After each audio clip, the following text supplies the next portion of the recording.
శౌనకాది ఋషులు ఆయనకు నమస్కరించి వినాయకుడి పుట్టుక చవితి రోజున చంద్రుని దర్శించరాదని నియమాన్ని గురించి దర్శించినందువల్ల కలిగే దోష నివారణ గురించి తెలియజేయాలని అభ్యర్థించారు. వినాయకుని కథను సూత మహాముని చెప్పడం ప్రారంభించారు. పూర్వం గజాసురుడు అనే రాక్షసుడు శివుని కోసం గొప్ప తపస్సు చేశాడు. ఆ తపస్సుకు మెచ్చి ఈశ్వరుడు ప్రత్యక్షమై వరం కోరుకోమనగా గజాసురుడు, స్వామి, నువ్వు ఎల్లప్పుడూ నా కడుపులోని నివాసం ఉండాలన్నాడు. బోలాశంకరుడు తదాస్తు అంటూ గజాసురుని పొట్టలోకి ప్రవేశించాడు. అక్కడ కైలాసంలో పార్వతీదేవి తన భర్త జాడ తెలుసుకుంది. విష్ణుమూర్తి వద్దకు వెళ్ళి ఆయన సహాయాన్ని అర్థించి అప్పుడు శ్రీహరి నందీశ్వరుని, బ్రహ్మను, ఇతర దేవతలను వెంట తీసుకుని గజాసురుని రాజ్యానికి చేరుకున్నాడు. నందిని గంగిరెద్దుగా అలంకరించి దేవతలందరూ వివిధ రకాల వాయిద్యాలు మోగిస్తుండగా విష్ణుమూర్తి సన్నాయిని చేత పట్టుకుని ప్రదర్శన నిర్వహించాడు. మనోహరంగా సాగిన ఆ గంగిరెద్దు మేళాన్ని చూసిన గజాసురుడు సంతోషపడి, నీకేం కావాలో కోరుకో అన్నాడు. అందుకు విష్ణుమూర్తి, ఇది శివుని వాహనమైన నంది, శివుడి కోసం వచ్చింది, దీనికి శివుని చూపించు అన్నాడు. ఆ మాటతో గజాసురుడు ఉలిక్కిపడ్డాడు. తన ఎదుట నిలుచున్నది సాక్షాత్తు విష్ణువు అని గ్రహించాడు. తనకు చావు తప్పదని గ్రహించిన గజాసురుడు తన కడుపులోని శివుణ్ణి ఇలా అభ్యర్థించాడు, స్వామి, నేను మరణించిన తరువాత నా శిరస్సు 3 లోకాలలో పూజలు అందుకొనేలా చెయ్యి, నా చర్మాన్ని నువ్వు ధరించు అని కోరాడు. శివుడు మళ్ళీ తదాస్తు అన్నాడు. గజాసురుడు చర్మాన్ని ధరించి గజ చర్మధారి అయ్యాడు.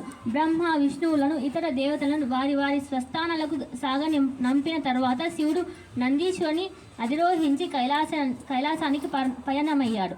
వినాయక జననం. పరమశివుని ఆగమన వార్త తెలుసుకున్న పార్వతి అభ్యంగన స్నానానికి సిద్ధమైంది. సున్నిపిండిని నలచి బొమ్మగా మలచి దానికి ప్రాణం పోసింది. ఆ బాలుని ద్వారం వద్ద కాపలాగా ఉంచింది. కైలాసం చేరుకున్న శివుడు లోనికి వెళ్ళబోతుంటే బాలుడు అడ్డుకున్నాడు. శివుడు కోపించి పిల్లవాడి తలను ఖండించాడు. విషయం తెలుసుకున్న పార్వతీదేవి ఆ బాలుని ఎలాగైనా తిరిగి బ్రతికించమని కోరింది.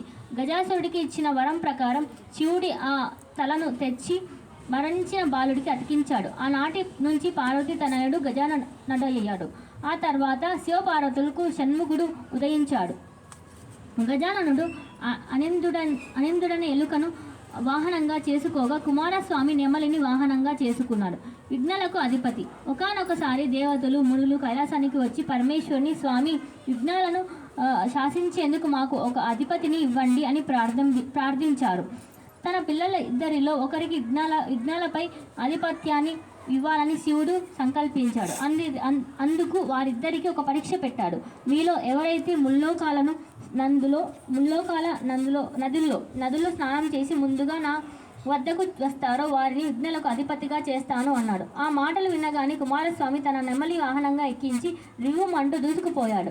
వినాయకుడు తన ఎలుక వంక విచారంగా చూసి, నాన్నగారు, ఈ ఎలుకనెక్కి నేను తమ్ముడి కంటే వేగంగా అన్ని నదుల్లో స్నానం చేసి రావడం అసంభవం కదా, ఇటువంటి పోటీలో నేను ఎలా గెలవగలను అని పరమేశ్వరుని ప్రశ్నించాడు. అందుకు శివుడు నవ్వి, కుమార, నారాయణ మంత్రాన్ని ఒకసారి జపించినంత మాత్రాన 300 కల్పాల కాలం పాటు పుణ్య నదుల్లో స్నానం చేసి ఫలం లభిస్తుంది అని చెప్పాడు. గజాననుడు తండ్రి నుంచి నారాయణ మంత్రం ఉపదేశం పొంది తల్లిదండ్రులకు మమ్మూరు ప్రదక్షిణం చేశాడు. శ్రద్ధగా నారాయణ మంత్రాన్ని స్మరించసాగాడు. 3,50,00,000 నదుల్లో ఎక్కడికి స్నానంకి వెళ్ళినా అక్కడలా కుమారస్వామికి గజాననుడే ముందస్తుగా స్నానం చేసి రావడం కనిపించింది. పశ్చాత్తాపంతో కైలాసానికి చేరిన కుమారస్వామి, నాన్నగారు, అన్నగారి మహిమ తెలియక పరీక్షలో నాదే గెలుపని భావించాను. నాకన్నా అన్నగారే అన్ని విధాలా సమర్థుడు కనుక గణనాయకత్వం అన్నగారికే అప్పగించండి అన్నాడు. భాద్రపద మాస శుద్ధ చవితి నాడు గజాననుడికి పరమేశ్వరుడు విఘ్నాధిపత్యం కట్టబెట్టాడు. అప్పటి నుంచి గజాననుడు విఘ్నేశ్వరుడయ్యాడు. పట్టాభిషేక వేళ తనకు నైవేద్యంగా పెట్టిన ఉండ్రాలను సుష్టుగా తిని వాహనమైన ఎలుకకి కొన్నిటిని పెట్టి మరికొన్ని చేతుల్లో ఉంచుకొని ముక్తాయాసంతో కైలాస పర్వతం ఎక్కడం ప్రారంభించాడు. కొండ ఎక్కలేక ఆయాసపడుతున్న వినాయకుని చూసి చంద్రుడు నవ్వాడు. వినాయకుని పొట్ట సడలింది. కింద పడుతూనే ఆయన పొట్ట పగిలింది. అందులోని ఉండ్రాలు, కుడుములు బయటపడి దొరలాయి.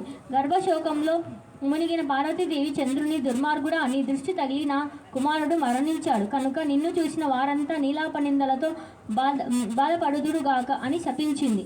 ఆ తర్వాత వినాయకుని ఉదరాన్ని నాగబంధంతో అతికించి పునర్జింపజేసి పార్వతిని అన్నయించాడు శివుడు. ఋషుల భార్యలకు పార్వతీ శాపం తగులుట. ఒకనాడు సప్త ఋషులు యజ్ఞం చేస్తున్నారు. వారు భార్యలు అగ్ని ప్రదక్షిణం చేస్తుండగా అగ్నిదేవుడు వారిని చూసి మోహంలో పడ్డాడు. తీరని ఆ వ్యామోహంలో కృషించిపోసాగాడు. సంగతి తెలుసుకున్న అగ్నిదేవుని భార్య స్వాహాదేవి భర్త కోసం అరుంధతి మినహా మిగిలిన ఋషులు భార్యల రూపాలను ధరించి ఆయనను సంతోషపెట్టింది. ఆ 6 మునులు తమ భార్యలను అనుమానించారు. వారంతా శ్రీహరితో మొరపెట్టుకోగా ఆయన పార్వతీదేవి శాప ప్రభావం వల్ల ఇలా జరిగింది. చంద్రుని చూసిన వారందరూ నీలాపనిందలు తప్పడం లేదు. పదండి, అందరం వెళ్ళి ఆ తల్లిని శరణు వేడి శాపాన్ని ఉపసంహరించేలా చేసుకుందాం అన్నాడు. తల్లి పార్వతి, నువ్వు చంద్రుడికి ఇచ్చిన శాపం వల్ల లోకులకు అనేక కష్టాలు వచ్చి పడుతున్నాయి. దయతో ఆ శాపాన్ని ఉపసంహరించి అందరినీ కాపాడు అని వేడుకున్నారు. అందుకు పార్వతి, వినాయక చవితి నాడు తప్ప మిగిలిన రోజుల్లో చంద్ర దర్శనం దోషం కాదు. చవితి నాడు చంద్రుని చూస్తే మాత్రం నీలాపనిందలు తప్పవు అంటూ శాపాన్ని సవరించింది. అందరూ అమ్మ అనుగ్రహానికి సంతోషించి తమ తమ స్థానాలకు తిరిగి వెళ్లారు. అప్పటి నుంచి భాద్రపద మాస శుద్ధ చవితి నాడు మాత్రం చంద్రుని చూడకుండా జాగ్రత్త పడుతూ సుఖంగా జీవించసాగారు. ఇలా కొంతకాలం గడిచింది. శమంతకోపాఖ్యానం. ద్వాపరాయుగంలో ఒకరోజు శ్రీకృష్ణుడు తనను చూడవచ్చిన నారదుని భక్తిగా పూజించాడు. ఇద్దరు అనేక విషయాలు ముచ్చటించుకున్నారు. సాయంత్రం కావస్తుండగా నారదుడు, స్వామి, ఈ వేళ భాద్రపద శుద్ధ చవితి, చంద్రుణ్ణి చూడరాదు. చూస్తే నీలాపనిందలు తప్పవు. కాబట్టి సెలవిప్పించండి అన్నాడు.